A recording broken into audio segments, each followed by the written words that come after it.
An Enlightenment critique of women comes to us in one of Jonathan Swift's more curious and controversial poems. He's known to us in the modern day primarily through his prose writings, perhaps, but he wrote an awful lot of poems as well. In the Enlightenment age, in the age of Pope, uh, relatively fun, easy to understand poems.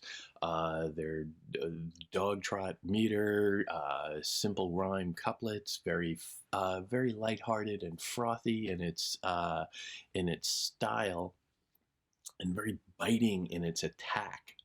His satire is, as always, rather abrasive, and the traditional example is to call it juvenalian, as in coming from the more harsh outrage of the Roman juvenal.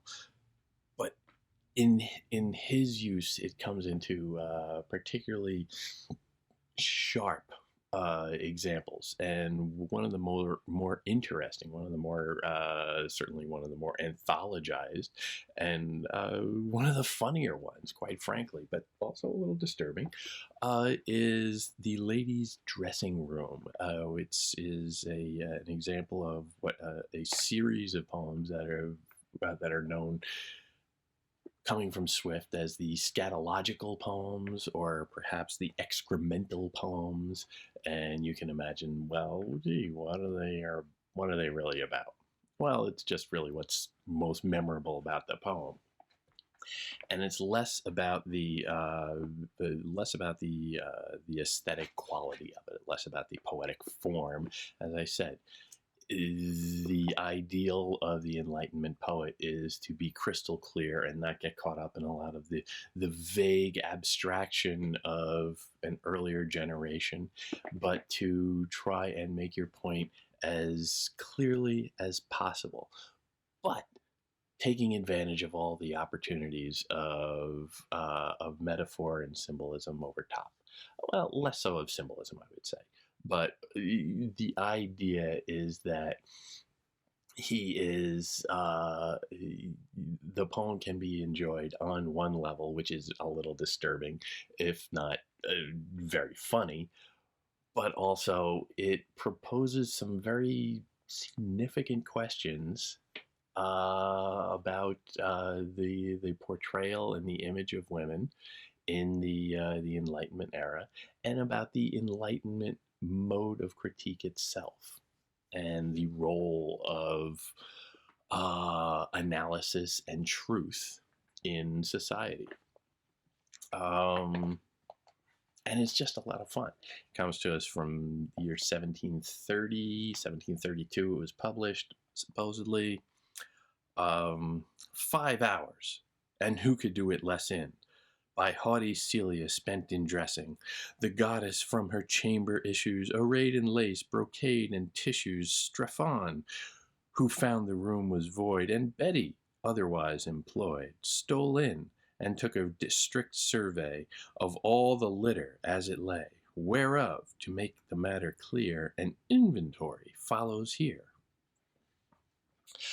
A fairly classic, if not cliche, bit of a guy's wondering, what is taking you so long? Why does it take you so long to get ready to go out? And Strephon is a young swain, let's say, and Betty, I believe, is a maid, and they're just coming in after the lady Celia comes out, and Celia, of course, is Celia, coming from Latin, means essentially goddess, or one from the heavens, or heavenly, or something along those lines, celestial. But the mocking of the goddess from her chamber issues, she is coming out, and she is this vision of perfection, and now Strephon and Betty go in to say, well, what's going on in here? We see the product. What's going on with the process? And first a dirty smock appeared beneath the armpits, well besmeared. Strephon the rogue displayed it wide and turned it round on every side. In such a case few words are best, and Strephon bids us guess the rest, but swears how damnably the men lie in calling Celia sweet and cleanly. Now listen while he next produces the various combs for various uses, filled up with dirt so closely fixed no brush could force a way betwixt. A paste of composition rare, sweat, dandruff, powder, leaden hair, a forehead cloth with oil on it, with oil upon it, to smooth the wrinkles on her front. Here alum powder to stop the steams exhaled from sour, unsavory streams. There night gloves made the Tripsy's hide, bequeathed by Tripsy when she died, with puppy water, beauty's help, distilled from Tripsy's darling whelp. Here gillypots and vials placed, some filled with washes, some with paste, some with pomatums, paint and slops and ointments, good for scrappy chops. Hard by a filthy basin stands, foul with the scouring of her hands.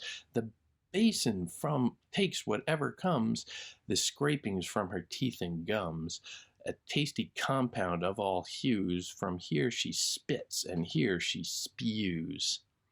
But oh, it turned poor Strephon's bowels when he beheld and smelt the towels, begummed, besmattered, and beslimed with dirt and sweat and earwax grimed.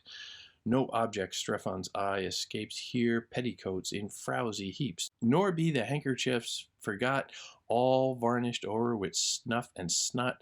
The stockings, why should I expose, stained with moisture of her toes, or greasy coifs and pinners reeking, which Celia slept at least a week in.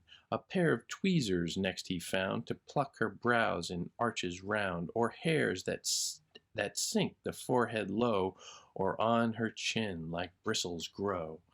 The virtues we must not let pass of Celia's magnifying glass. When frighted Strephon cast his eye on it, it showed the visage of a giant, a glass that can to sight disclose the smallest worm in Celia's nose, and faithfully direct her nail to squeeze it out from head to tail.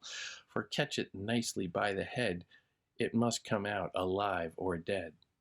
Why, Strephon, will you tell the rest? And must you needs describe her chest? That careless wench, no creature warn her to move it out from yonder corner, but leave it standing full in sight, for you to exercise your spite.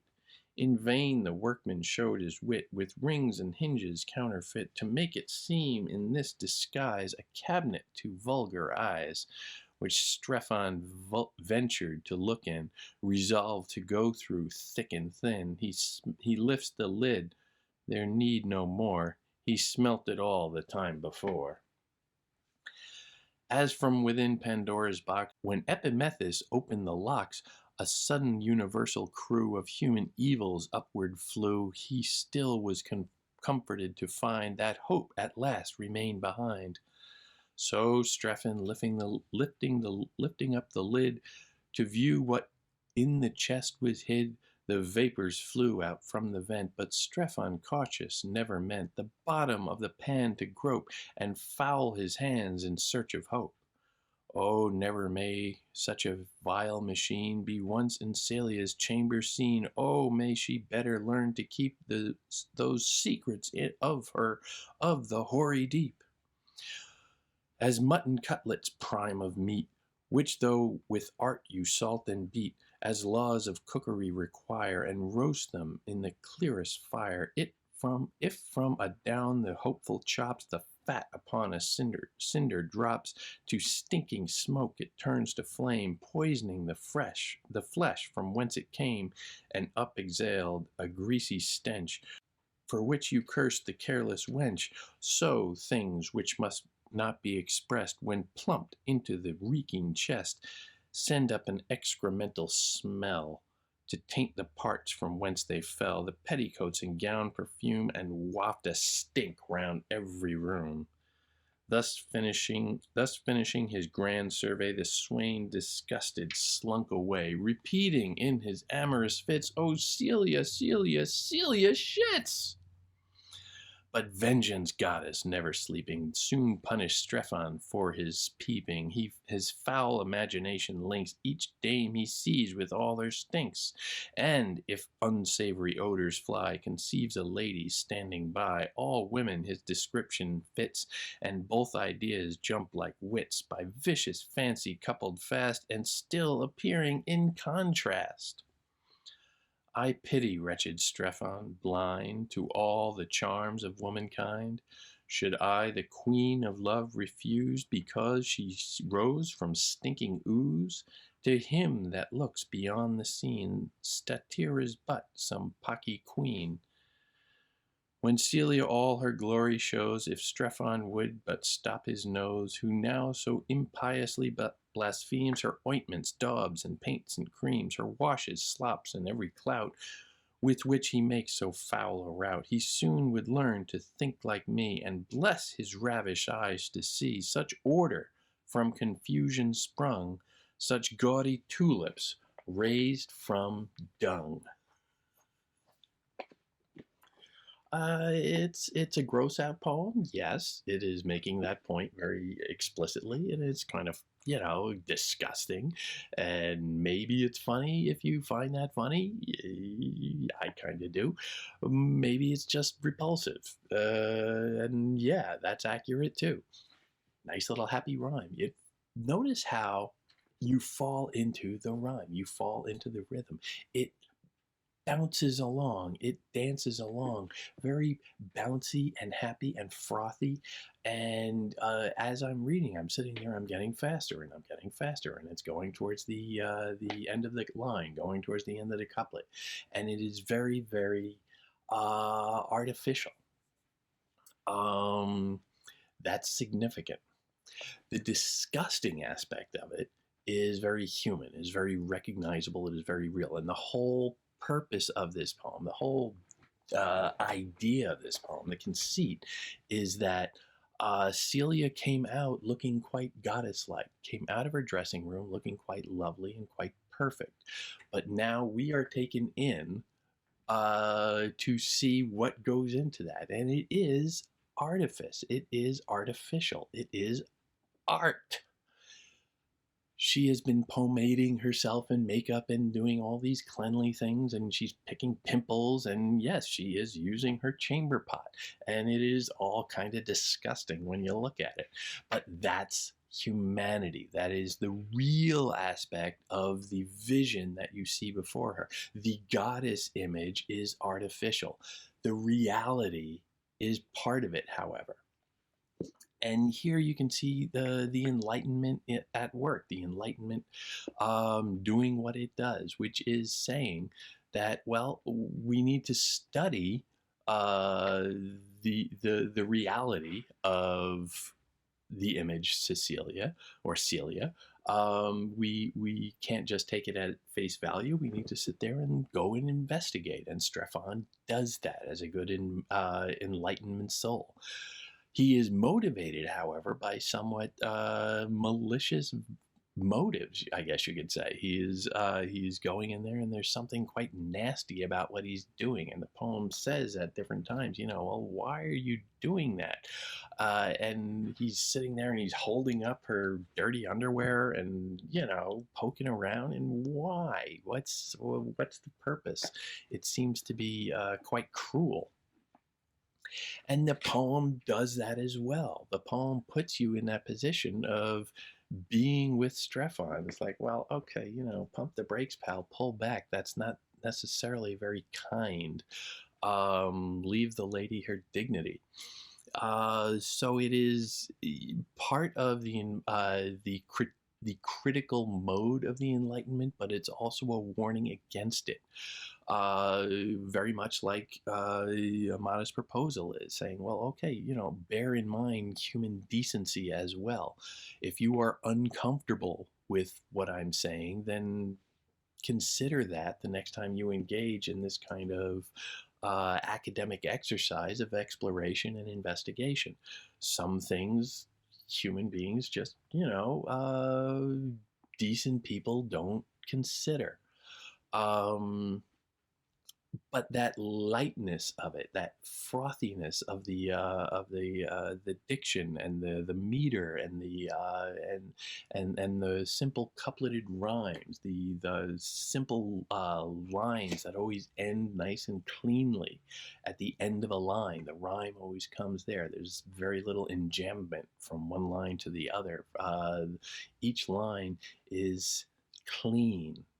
Each line ending is clean, as opposed to the reality it is describing. Well, that's kind of an Enlightenment thing as well. There is an aesthetic running throughout the Enlightenment that is very much in the Rococo mode, where it is all very light and artificial. This is in theater. This is the era of Moliere and Racine, not of Marlowe and Shakespeare. It's not about realism. It is about frothy little artifice. Because you are supposed to be aware of the artifice. You're supposed to be aware of how false it is. You're supposed to be aware of the art so that you don't get swept up in it. You can just appreciate it for what it is, and you separate yourself from it just a little bit because you recognize how false it is.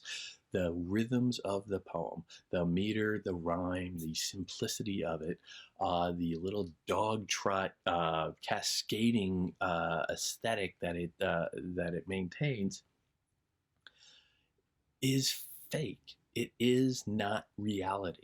And we're supposed to understand that and pull back from it just a little bit so that we don't get just swept up with it. Because if we get swept up with it, we get in the same position as Strephon, who, at the end of the poem, is so outraged, so disgusted that he can't look at any women ever again. And that's, that's a shame. That's a shame for him. Well, maybe it's not such a shame for women to lose Strephon. But he is so swept up in the disgusting aspect because he had been so swept up in the image itself of perfection. He cannot accept that they are part and parcel of the same thing. He cannot accept that, well, in reality, it's all one. He needs the image. He needs the lie. And so when that lie is ripped away, he can't handle it, and he rejects women altogether. And the miracle of it, the miracle of the Enlightenment that the poem brings out is that, well, once you understand that the reality and the art is all connected, you can appreciate both. It's a richer understanding, and that somewhat satirical couplet at the end nails it. Such order from confusion sprung, which is a little bit of a parody of Milton in Paradise Lost, which again is the height of art, and here we're bringing him down to low art. So it's that sense of distance between the two, the height and the low, but also the connection between the two. Such order from confusion sprung, such gaudy tulips raised from dung, you cannot have one without the other. Appreciating the fantasy, appreciating the image, appreciating the art is enriched by understanding the origin. The Enlightenment demands that we investigate. The Enlightenment demands that we think about things and investigate them down to their roots. Strephon was engaged in that, but he couldn't accept it. The sophisticated Enlightenment figure will investigate, perhaps a little bit more judiciously than Strephon, a little bit more forgivingly, but he can accept the connection. Now, there is undeniably throughout this poem a sense of, an arguable sense of misogyny. The disgusting aspects of it are all directed at the woman, and it is that image that that a lot of feminist critics takes great exception to, and in his own day. The conflicts with other notable women of his time don't help Swift's argument in this. Maybe, possibly, probably even, he was somewhat horrified by the idea of female biology, that he dwells on that so explicitly. But why shouldn't women be another subject of inquiry? Why shouldn't the portrayal of women be another subject of Enlightenment inquiry? Why shouldn't women deserve the attention? To say that, well, women don't do that, that's disgusting, is to dehumanize them. This is an element of humanization, for better or for worse. You can argue that a number of different ways. At heart, however, it's not about the end point. It's not about the determination of this is, this is about Enlightenment inquiry, or this is about sexism or misogyny. This is, it's not about the result. It's about the process. The Enlightenment is about the process of inquiry. And Swift's poem, like most of Swift's work, engages in that and tries to attract people to that process with a little bit of fun.